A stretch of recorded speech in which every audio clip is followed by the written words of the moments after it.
नमस्कार, KNP channel पर आप सभी का स्वागत है और डालते हैं आज की खबरों पर एक नजर।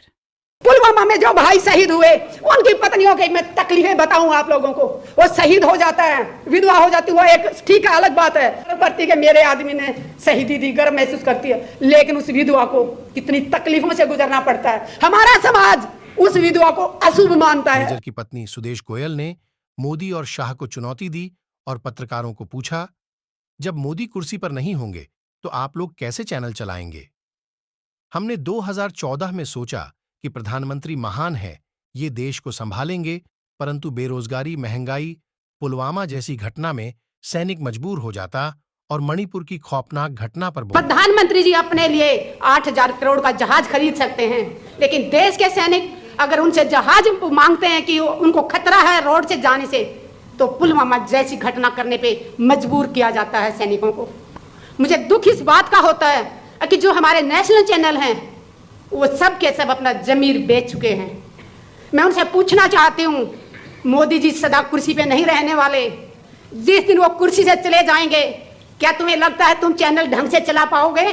आज जनता भूखी मर रही है, बेरोजगारी इतनी चरम पे है, भूखमरी इतनी चरम पे है, महिलाओं को नंगा करके घुमाया जा रहा है और हमारे चैनल में बैठे लोग अपना जमीर बेच के मुंह बंद करके बैठे हुए हैं। जब इस देश का इलेक्शन हुआ था 2014 में, हम बहुत खुश हुए थे कि हमारे देश को एक बहुत अच्छा प्रधानमंत्री मिलने जा रहा है। हमारे साथ उस टाइम भी बहुत बड़ा धोखा किया।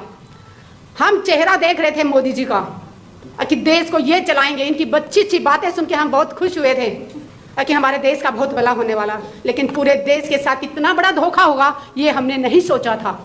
चेहरा प्रधानमंत्री मोदी जी का दिखाया गया और देश कौन चला रहा है? अडानी, अंबानी, जिनको हम जानते भी नहीं थे। जैसे जो गांव की औरतें हैं वो तो जानती भी नहीं थी, लेकिन आज प्रधानमंत्री जी ने ये साबित कर दिया कि वो सबसे कायर प्रधानमंत्री जी हैं। दुख होता है जब सैनिकों के नाम पे वोट मांगने जाते हैं। पुलवामा इनकी कमजोरी के कारण हुआ। इंटेलिजेंस क्या कान और आंखें बंद करके सोया हुआ था? अगर वो ईमानदारी से अपना काम नहीं कर रहा था तो सरकार क्या कर रही थी? और अगर इंटेलिजेंस ने अपनी रिपोर्ट दी थी तो वो किसको दी थी? और उसके बाद सरकार में बैठे लोगों ने संज्ञान क्यों नहीं लिया उस पर?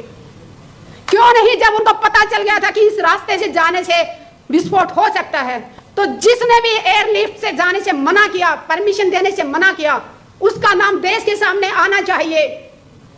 देश की जनता जाग चुकी है। बहुत देर तक इन्होंने धर्म के नाम पे लड़ा लिया, जाति के नाम पे लड़ा लिया, बट अब देश जाग चुका है, देश के समझ में आ गया है।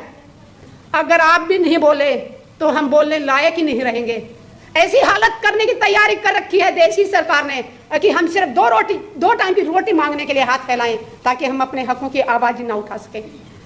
जवान शहीद होते हैं उस दिन उसके घर में खूब सारे लोगों का आना जाना, सुबह से शाम तक लाइन लगी रहती है, लेकिन उसके बाद उस विधवा को अपना जिंदगी कैसे बसर करती है, किस तरह अपने बच्चों को पढ़ाती है, ये देखने वाला कोई नहीं होता। उस बहन को, विधवा को अपनी पेंशन लागू करवाने के लिए सरकारी दफ्तरों के एक साल तक चक्कर काटने पड़ते हैं। हम बहुत बार रक्षा मंत्रियों से मिले हैं, मनोहर पारिकर जी थे तब भी मीटिंग होती थी, सीतारमन जी थे उनसे भी मीटिंग हुई, हमारे ये राजनाथ जी हैं इनसे भी मीटिंग हुई, लेकिन हमेशा वादा किया जाता है कि हाँ हम सब ये किया जाएगा, लेकिन ना कोई विधवाओं की सुनने वाला है, ना कोई जवानों की सुनने वाला है। और जवान विधवा की बात मैं इसलिए कर रही हूं, मैंने उन वीर नारियों को बहुत नजदीक से देखा है। मैंने उन वीर नारियों की बहुत तकलीफ देखी थी, तभी मैं जंतर मंतर पे माँ बाप की कसम खा के धरने पे बैठी थी जान सतवीर के साथ। आप में से शायद कुछ लोग जानते भी होंगे, मैं 1 मिनट लेके अपना बताना चाहूंगी। मैंने 810 दिन रिले हंगर स्ट्राइक किया था। एक टाइम खाना खाती थी 24 घंटे में, सुबह से शाम तक सिर्फ प्लेन पानी पीती थी, और उसके बाद 11 दिन तक मैंने आमरण अनशन किया था। और वहां पे बैठी थी तो माँ बाप की कसम खा के बैठी थी, किसान की बेटी हूं और एक सैनिक की पत्नी हूं तो पीछे हटने वाली नहीं थी। आईसीयू में पहुंच गई थी, 4 दिन तक मैं आरआर हॉस्पिटल में रही और मुझे बलात्कार की धमकी दी गई। और जब मैं एफआईआर दर्ज कराने जाती हूँ, उस थाने की महिला एसएचओ कहती है कितने चक्कर काटोगी, छोड़ दो, ऐसे तो धमकियां मिलती रहती हैं। मैंने कहा जितने भी चक्कर काटने पड़े, जिसने मुझे बलात्कार की धमकी दी मैं उसको जेल भेज के रहूंगी। आप यकीन मानेंगे 14 महीने बाद मेरी एफआईआर दर्ज की, मैं दिल्ली की बात कर रही हूं। और वो भी तब में महिला आयोग गई, साइबर क्राइम गई, दोनों तरफ से दबाव पड़ा। उसके बाद 14 महीने बाद वो एफआईआर दर्ज की और उसके बाद आज 30,000 कोर्ट में केस चल रहा है। आज तक नहीं ढूंढ पाए कि वो इंसान कौन था जो एक आर्मी ऑफिसर की पत्नी को बलात्कार की धमकी दे रहा था। देश सुरक्षित हाथों में है, सो जाइए आंख बंद करके। अरे मणिपुर में जो हुआ उसको देख के कोई बहन सोई है क्या? हमें वो ऐसे लग रहा था कि वो हाथ जो छू रहा था उसके योनि को, वो हमारी योनि तक पहुंच रहा था। दिल रो रहा था कि उस हाथ को काट के फेंक दें। और जिसने कारगिल में अपना खून बहाया, दुश्मन से लड़ाई लड़ी, उसकी पत्नी को भी इन्होंने नंगा करके घुमाया। फिर कहते हैं कि मोदी है तो मुमकिन है। शर्म आनी चाहिए, सत्ता में बैठे लोगों को शर्म आनी चाहिए, और खासकर जिस पार्टी की महिलाओं को शर्म आनी चाहिए। अरे वो इतनी गुलाम है कि इस पार्टी की, एक महिला होने के नाते उन्होंने एक शब्द नहीं बोला।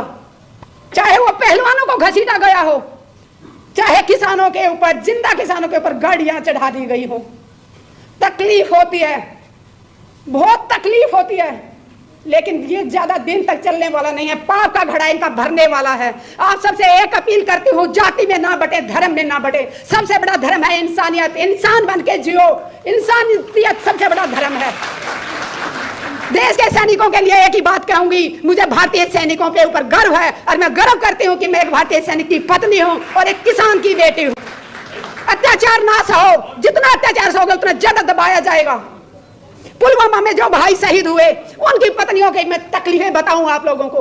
वो शहीद हो जाता है, विधवा हो जाती है, एक ठीक है, अलग बात है। करती के मेरे आदमी ने शहीदी दी, गर्व महसूस करती है, लेकिन उस विधवा को कितनी तकलीफों से गुजरना पड़ता है। हमारा समाज उस विधवा को अशुभ मानता है। मैं देश की मातृशक्ति से अपील करती हूँ, विधवाओं का ऐसे तिरस्कार ना करो। उन्होंने अपने सुहाग को देश के लिए दिया है।